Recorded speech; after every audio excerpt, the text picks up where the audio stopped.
going on, everyone?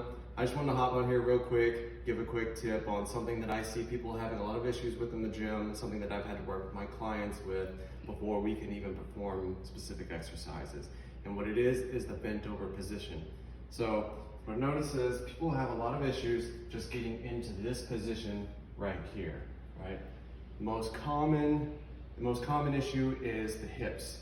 People have issues pushing their hips over and getting over into this bent over position. A lot of times I'll see them just fall forward, right?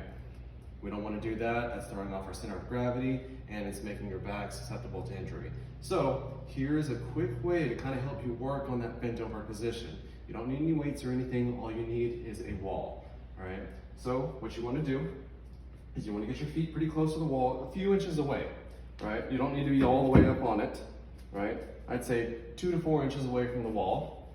From here, all you want to do is start to squat down just a bit, right? But what you want to think about is pushing your hips back as you're starting to squat down and keeping that head off the wall, right? If you feel like you've got that down pretty well, move a little bit closer, right?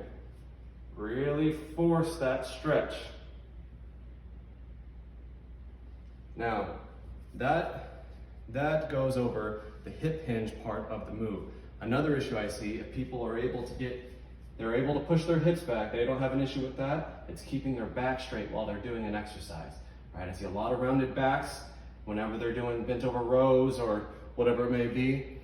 So here's another quick tip. If you got, just take a normal broomstick, right? You want to hold it so that it's going down along your spine, right? You should be able to feel this kind of on your butt, right? Kind of at the top of that crack right there. You should be able to feel it at the top of your back and down on your butt. Go back into that bent over position, and at the bottom, if you can still feel it in both spots, in that upper back and that butt area, you know you're good.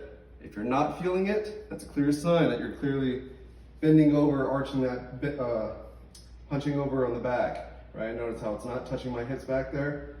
I straighten it out, boom. Now you're in that perfect bent over position.